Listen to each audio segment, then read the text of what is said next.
लगातार अतिक्रमण हटाने का काम चल रहा है, जिसके साथ ही संभल के दबे हुए कई राज सामने आने लगे हैं।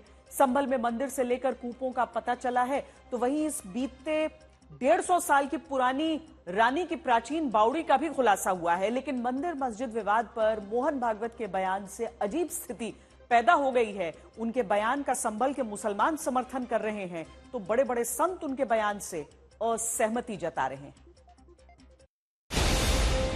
पुराने मंदिरों को लेकर जो शुरुआत संभल में शुरू हुई, वो अब दूसरे शहरों तक भी पहुंच गई है। मुजफ्फरनगर में मिले शिवलिंग का लोगों ने शुद्धिकरण किया, तो जौनपुर में कब्रिस्तान के बीचों बीच एक शिवलिंग मिला।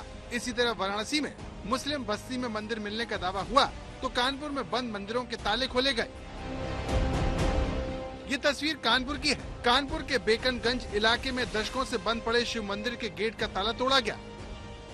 इस वक्त मौजूद हैं कानपुर के बेकनगंज इलाके में, जहां पर कानपुर नगर निगम द्वारा एक अभियान चलाया जा रहा है, जो महापौर कानपुर की अध्यक्षता में हो रहा है। अगर आप पीछे मेरे देखेंगे तो मुस्लिम बहुल इलाका है। यहाँ पर जो मंदिर है उसको ढूंढने की कवायद यहाँ पर प्रशासन द्वारा की जा रही है।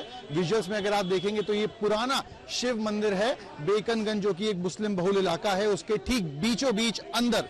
और आज अगर आप देखेंगे तस्वीरों में, तो कानपुर की महापौर हैं प्रमिला पांडे, हेलमेट पहना हुआ है, पूरी सुरक्षा बल के साथ यहाँ पर पहुंची हैं, मंदिर खोजने का काम कर रही है। यहाँ पे अगर आप देखेंगे तो लोहे के चैनल पर जो ताला लगा हुआ है कई वर्षों से, उसको यहाँ पर पत्थर से और हथौड़े से तोड़ने का काम किया जा रहा है।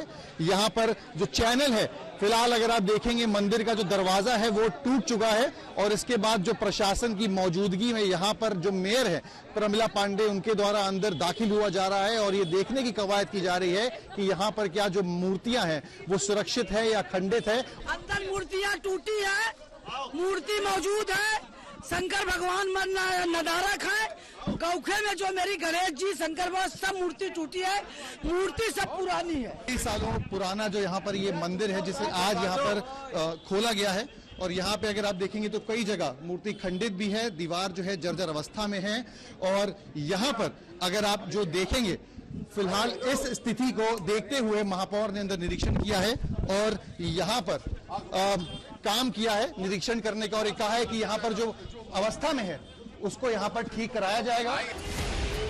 शहर शहर मंदिरों की शुरू होती इसी तलाश पर संघ प्रमुख ने चिंता जताई थी, जिनकी नसीहत संत समाज को पसंद नहीं आ रही। असं केलं म्हणजे हिंदूमध्ये नेता होता येतं म्हणून, किंवा अतिरेकी भूतकाळाच्या ओझ्याच्या परिणामामुळे अतिरेकी तिरस्कार, द्वेष, शत्रुता, संशय याच्या पोटी रोज एक नवीन प्रकरण काढणे, हे कसं चालेल? हे नाही चालणार। मोहन भागवत के इस बयान पर बीजेपी खामोश है, तो साधु संतों ने आरएसएस प्रमुख के खिलाफ मोर्चा खोल दिया। चाहे शंकराचार्य स्वामी अविमुक्तेश्वरानंद सरस्वती हो, तुलसी पीठाधीश्वर जगत गुरु राम भद्राचार्य हो, कथावाचक देवकी नंदन ठाकुर हो, अखाड़ा परिषद के अध्यक्ष महेंद्र रविंद्र पुरी हो, राम मंदिर के पुजारी सत्येंद्र दास हो, या फिर साधु संतों की मंडली हो, सभी आरएसएस चीफ मोहन भागवत की टिप्पणी से असहमत। हमारा ये कहना है कि ये जो विवाद चल रहा है कि मंदिर की मस्जिद, इससे हिंदुओं का भी चित्त दुखी है और मुसलमानों का भी चित्त दुखी है। हिंदुओं का चित्त इसीलिए दुखी है, जो हिंदू बच्चे हैं उनको लगता है कि हमारे साथ पूर्व में अत्याचार हुआ है, अन्याय हुआ है, हमारे धर्मस्थल की प्रकृति को बदला गया है। मंदिर था, वहां पर हमारे पूर्वज आराधना उपासना करते थे, हमारे देवता थे, उनको तोड़ करके फोड़ करके उसकी प्रकृति को बदल करके अब वहां पर नमाज पढ़ी जा रही है।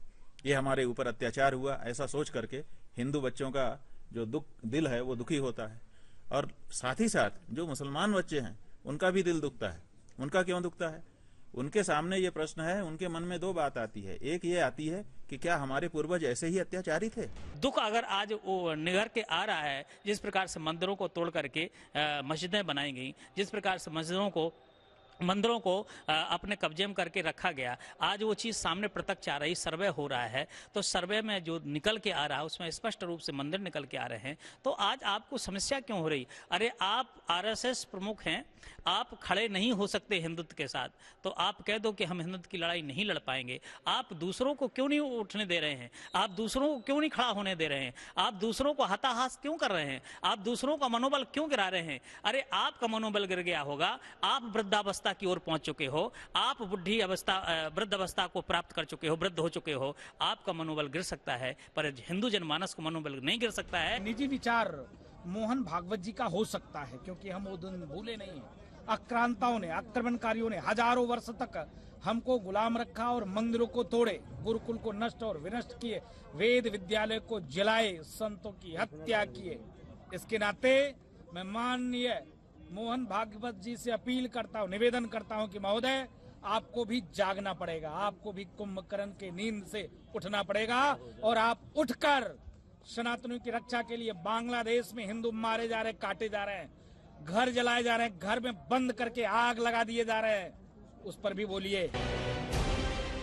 तो मोहन भागवत के बयान के बावजूद मंदिर मस्जिद विवाद पर घमासान थमने के बजाय बढ़ता ही जा रहा है। संभल की शाही मस्जिद पर दावेदारी की लड़ाई पहले से चल रही थी। अब संभल के चंदौसी में ऐतिहासिक बावड़ी मिली है, जिसकी खुदाई की जा रही है और ये बताया जा रहा है कि संभल के चंदौसी इलाके में मिली यह बावड़ी काफी प्राचीन है। लेकिन सवाल यह है कि किसने इतनी बड़ी बावड़ी को मिट्टी में दबा दिया।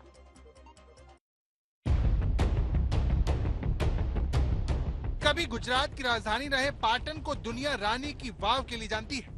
ये रानी उदयमती की बावड़ी है, जो पुरानी होकर भी आधुनिक इंजीनियरिंग को हैरान कर देती है। रानी की वाव को यूनेस्को ने विश्व धरोहर स्थलों की सूची में शामिल किया है, क्योंकि ये भारत के जल प्रबंधन का आदर्श मॉडल है।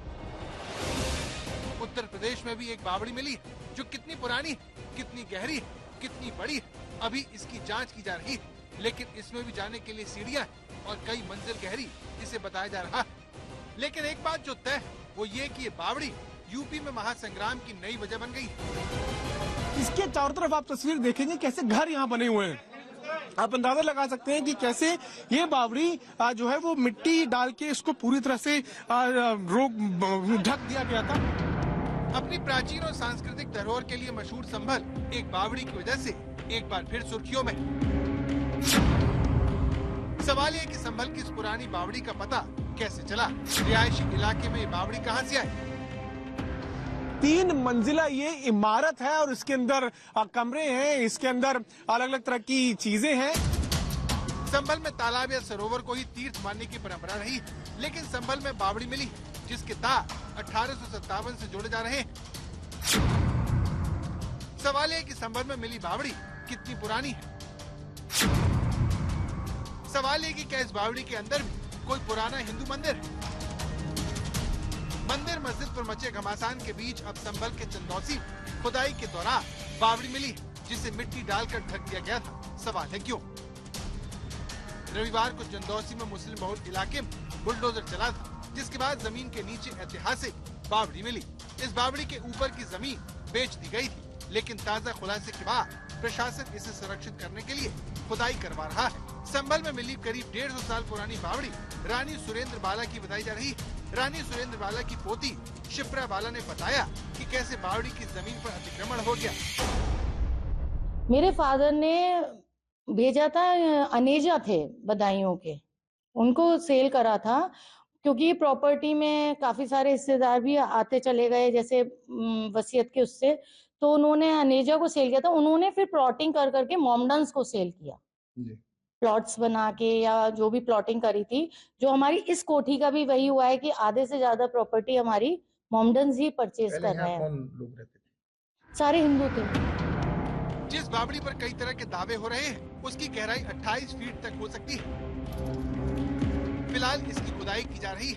आज तक संवाददाता पीयूष मिश्रा बावड़ी के अंदर गए और बताया कि बावड़ी कितनी बड़ी है।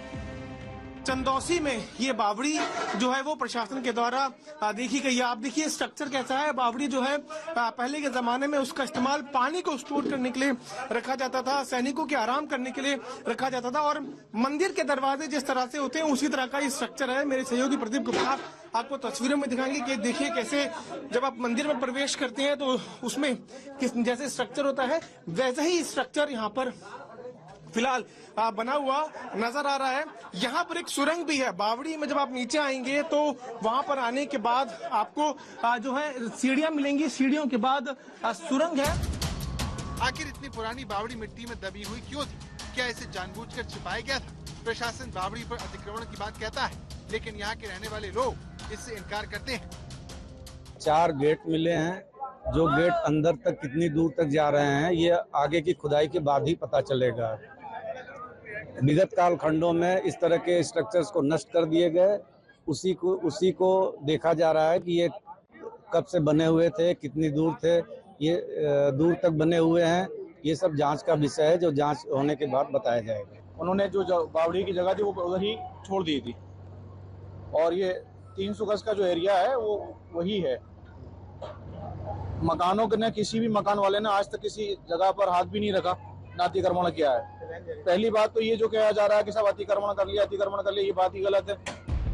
संभल में पहले एक के बाद एक हिंदू मंदिर और कुएं मिले, लेकिन अब ये मिली बावड़ी लोगों को हैरान कर रही है। हर कोई जानना चाहता है कितनी बड़ी बावड़ी इतने दिनों तक कैसे छिपी रही।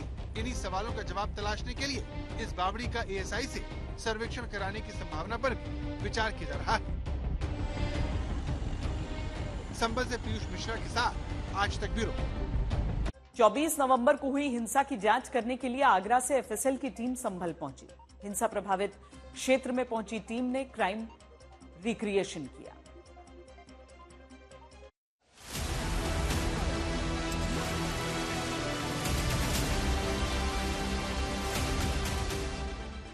मंदिर और कुआं मिलने के बाद इस बावड़ी को लोग संभल के तीर्थ के प्रतीक के तौर पर देख रहे हैं, लेकिन सवाल है कि इस बावड़ी को मिट्टी में क्यों दबाकर रखा गया? संभल में मिली इस बावड़ी का इतिहास क्या है? यहाँ पर है ना पानी मिल सकता है, वो जो बावड़ी है, बावड़ी का मीन से होता है कुएं के बाद एक मंजिल और जाएंगे, उसमें कुआं निकलेगा। इसके नीचे एक मंजिल और होगी, इसमें एक मंजिल और होगी। कुआं यहाँ पर हो सकता है, ये इसके नीचे ही है। कुआं आपने देखा कि कुआं है? कुआं है यहाँ पर पानी सुना। और आगे जो आते थे पुराने बेचारे जो कारोबारी होते थे, वो आके पानी पीते थे, यहीं आराम कर देते थे, समझे, और पानी पीने के बाद यहीं आराम करके चले जाते थे। इस बावड़ी को लेकर दावे किए जा रहे हैं कि इसे साल 1857 में बनाया गया। इसके अंदर 12 कमरे, एक कुआं और सुरंग है। इसके ढांचे में कोई नुकसान न हो, इसके लिए बेहद सावधानी बरती जा रही है। 28 बीघा जमीन थी रानी सरोजबाला की, वो बावड़ी के नाम से ही मशहूर थी ये सारी जमीन। इसको उन्होंने सेल किया, राकेश आहूजा जैसे शराब कारोबारी उन्होंने प्लाटिंग करी है, लेकिन ये बावड़ी थी। हम बचपन में ये सन 1973-74 की बात बता रहे हैं, तो हम घुसते थे इसमें, आते थे और इसमें खेलते थे। उसके बाद जो है ये ना यहाँ पर ग्राउंड हो गया था, यहाँ पर हमने 1994 से लेकर 2004 तक हमने इसमें क्रिकेट खेली है। तो संभल में ये बावड़ी थी, इस बारे में लोगों को पता था, तब फिर क्यों इस ऐतिहासिक जगह को इस तरह से मिट्टी में दबा दिया गया? क्या इसकी वजह जमीन पर अतिक्रमण करना था? सारी प्रॉपर्टी हमारी है और प्रशासन से इसका कोई लेना देना नहीं है। प्रशासन केवल इसकी जांच कर सकता है अगर इसमें कुछ निकलता है। बाकी प्रशासन की न ये कोई सरकारी जगह है, न प्रशासन का इससे कोई लेना देना है। ये हमारी अपनी प्रॉपर्टी है और इसके हम पूरे दावेदार हैं। इस जमीन के मालिक होने का दावा करने वाले ये मोहम्मद मुस्तकीम कुरैशी हैं, जो कबूल करते हैं कि इस बावड़ी की खबर उन्हें पहले से थी। ये बताइए कि ये जो प्लॉट है इसमें बावड़ी थी, आपको मालूम था? हाँ, ये बावड़ी थी, हम इसमें अंदर घुसे हैं और घूम कर आए हैं। कितनी गहरी बावड़ी? 3 मंजिल है ये। 3 मंजिला? 3 मंजिल गहरी है। इसके अंदर इसमें कमरे बने हुए हैं, अंदर इसके अंदर कमरे बने हुए हैं और ये हमारी अपनी प्रॉपर्टी है। ये इसका प्रशासन से कोई लेना देना नहीं। तो यहाँ पर ऐतिहासिक बावड़ी है, इसके बारे में यहाँ के पुराने लोगों को पता था। वो इसके अंदर भी गए, फिर भी इसके चारों तरफ रिहायशी कॉलोनी बन गई और इसे मिट्टी से ढक दिया गया। क्या आपको मालूम था कि इस जमीन के नीचे बावड़ी है? हाँ, ये बावड़ी पहले थी और ये मतलब बदायूं के आहूजा बाबू ने इसकी प्लॉटिंग करी थी। गर्मियों की छुट्टी होने वाली थी, मेरे पापा आने वाले थे, तो हम लोग सभी खुश थे। तो मैं एक बेड पे चढ़ के डांस कर रहा था, लेकिन वो पहले ही आ गए। फ्रीज तो मैं उस समय तो कंटिन्यू नहीं कर सकता था ना, तो फ्रीज फ्रेम टाइप का हो कसम गया। पैदा कर